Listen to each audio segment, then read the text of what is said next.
As you learn about the narcissistic pattern, it's also wise to reflect on the much healthier alternatives. Now, below you're going to find a link to my new extensive course called Ready, Set, Connect. It addresses both the mindset and the skills involved in gratifying relationships, and I hope you'll find it to be quite therapeutic.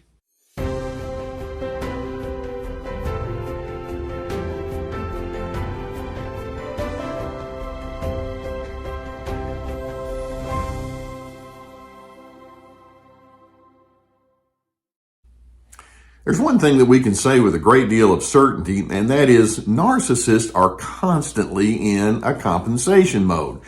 Behind the scenes in their personality, they have lots of unresolved strains and tensions and conflicts. And rather than saying that I have inner strains and tensions and conflicts, no, they don't want to have to introspect like that and take responsibility for who they are. That being the case, they look at their interactions with other people as being a competition. And this is whether you're living with that person or if it's someone in your extended family or in a social setting or an organization or at work, wherever it might be. Narcissists are constantly trying to figure out how to make you look like you're the problem so that they can sidestep the responsibility of having to come to terms with their contributions to perhaps some of the difficulties in a relationship. And I want you to be aware of some of the tactics that they use, some of the tricks that they try to use to make you look like you're a problematic person as a part of them sidestepping their own responsibility for the difficulty they have. So what I'm going to do is I'm going to go through 7 different ways, 7 different tricks that narcissists like to use with you to make you out to be responsible for them because in their mind, you're such a difficult person. Now, the first trick I want you to be aware of, and as soon as I say this, you're going to nod your head and say, oh yeah, this is happening plenty. And that is narcissists love to bait you into an argument. Now, let's suppose that you have something that brings out differences of opinions or a conflict in terms of where you're going with a certain project. And that being the case, preferences or needs or opinions are expressed. Okay, so far so good. We do need to put our thoughts and feelings out along with those subjects. But then as you share your thoughts, your feelings, your needs, your preferences, here come the criticisms. Rather than the narcissist saying, well, let me think this thing through and let's understand why you feel as you do, what they do is they invalidate and they tell you, you don't know what you're talking about. And they start becoming argumentative and then you bite. And when you, by that I mean, you start arguing right back and you tell them how difficult they're being. And then you talk about how, no, they don't understand. And they're over there with this real satisfied feeling that says, got you going, look how dysregulated you are right now. How in the world am I going to interact with somebody who's as problematic as you? And that's one of their favorite tricks that they like to use. The more you argue with them, the more it proves in their mind, you're unstable, aren't you? It's one of their favorite tricks. Or a second trick that they use to make you look like a problem is that they insist that you really do have to justify your feelings or your actions or your interpretations. And so let's say that you're talking about whether it's a project or an opinion or a preference that you have or a feeling or an impression that you have. It's like, well, why do you feel that way? Where did you come up with that? And who would think in such a way? Or what are you hoping to accomplish? And before you know it, you're going into this high justification mode. And I'm one of these people that says, I'll explain myself once, but the narcissist, as you explain yourself, it's like, well, keep explaining. Keep telling me that because that's not adequate enough. And the more you go into your justification and rationalization, they're constantly trying to figure out how to poke holes in whatever it is you're saying. And the deeper you go into that, it's like, see, every time you say something, it doesn't make any sense. And you have to stop and ask yourself, do I really have to justify myself that strongly, particularly when it's with somebody who isn't paying much attention to what I'm saying anyway? A third tactic that they like to use, a third trick, is they'll try to shame you for your independent thinking. Now, let's just pause on that. is it okay for you to have independent thoughts? And the answer is, well, of course. Each one of us is distinct, but they can say, a narcissist might say something like, well, you just have to do things your way, don't you? And it's like, yeah, that's called me being me. Or where did you learn to think like that? Or, well, I guess you don't have any use for anybody else's thoughts now, do you? And so when you say, well, I have my own preference, or I have my own style, or my way of doing things, in other words, I like to be my own independent agent, somehow that's your way of saying, they interpret that as you're leaving them behind. You consider them to be insignificant, when in fact, all you're trying to do is to say, no, it's just me being me. But you're going to be shamed for something like that, and in the hopes that you'll eventually stop that and go along with their program and quit being the problem. That's the way they operate. Or a fourth tactic or trick that they like to use to make you look like the problem, and that is they try to make you feel responsible for their moods. For example, let's suppose they are feeling agitated or irritable, or they are feeling perplexed, and they may say something like, do you realize how much trouble you create around here? Or, I was having a perfectly good day until you showed up. Or, you better believe that I'm upset and you're just such an impossible person. And so they have their own moodiness and their irregularities. And then they'll turn around and say, yeah, and it's all your fault. And of course, if you accept that, and it's like, well, I didn't mean that, or they've got you going. Again, that's part of their game.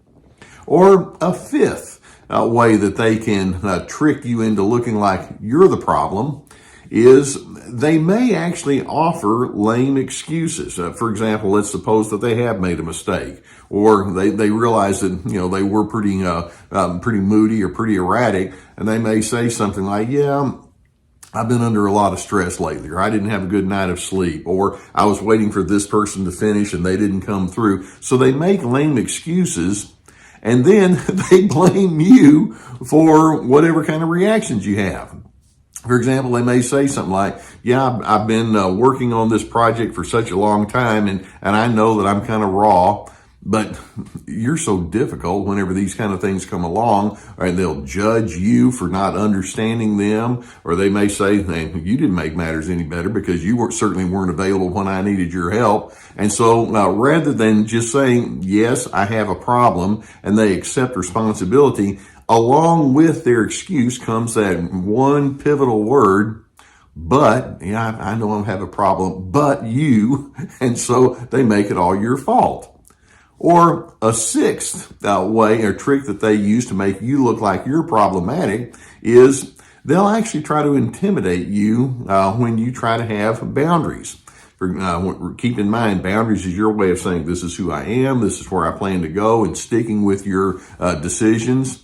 And so they may, the intimidation is, well, I'll tell you what, if you want to do something like that, you're just going to ruin everything for everybody else. You're just a selfish person, or you're definitely not a team player. And they'll try to make you think that having boundaries is a bad thing, when in fact, no, it just means I have a definition of myself. No, it's a bad thing. It just means you're a very disruptive kind of force around here. And then a seventh trick that I put down here, and this is one that in this modern day and age, with the word narcissism being so white hot, they'll actually accuse you of being a narcissist. They'll say, well, you know what? I've been reading up on this whole thing about narcissism, and you're a narcissist. You're just terrible. Because, see, to them, narcissism or being a narcissist is just a dirty name that you give to somebody, and it's their classic projection that they're putting on to you. Now, over time, as these narcissistic individuals come up with these different tricks to try to make you look problematic, they have one end game, and that is they want to wear you down. So eventually, you'll start thinking, just forget it. I don't want to argue with you. Why should I bother? It's not worth the effort for me to try to take my own initiatives. And they're thinking, good. That means I win, you lose. And then if that does indeed happen, you wind up losing yourself, You wind up becoming a person that you don't particularly like. For example, you may have a lot of dysregulated emotions like anger and agitation. You suppress a lot of what you really feel. You can become susceptible to anxiety or depression. Maybe you just withdraw from other individuals, and you can just become generally negative and cynical. I've talked to so many people in the aftermath of having been with a narcissist say, man, I don't even like the person I was with that individual. That's what they're trying to do. See, let's keep in mind all of these ploys that I'm talking with you about. It's their form of gaslighting. And basically it's their way of trying to say the more indecisive I can make you, the more I can strip you of my confidence, then somehow that makes me a better person.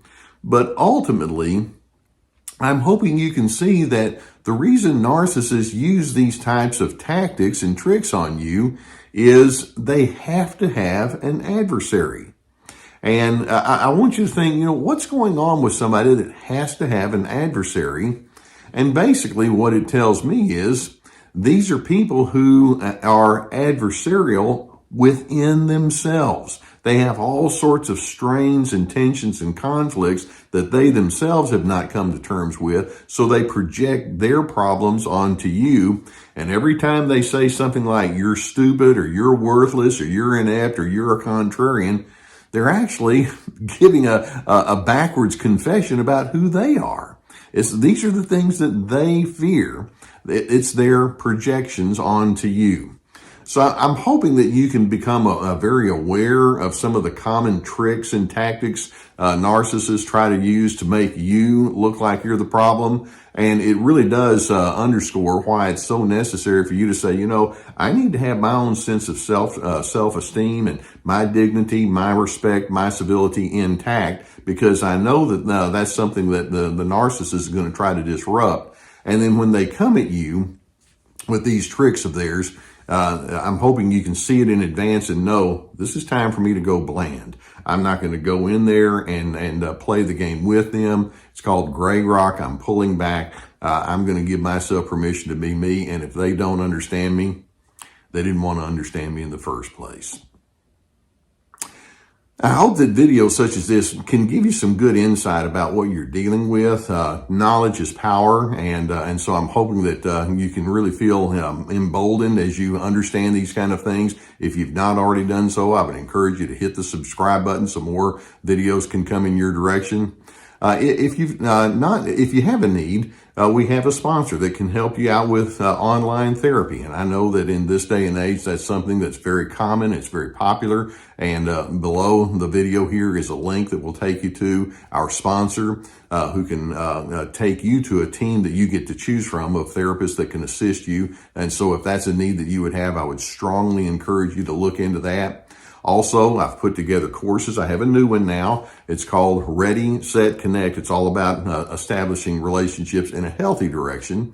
Also, we have This Is Me, about establishing boundaries, and then Free to Be, finding yourself despite the controllers. And these are very extensive. There are multiple lessons inside with a video and written material inside each module that's inside the course. So quite a bit of work that would be required of you, but it's there for a therapeutic purpose. So I would encourage you to avail yourself to that. We also have my books and other resources.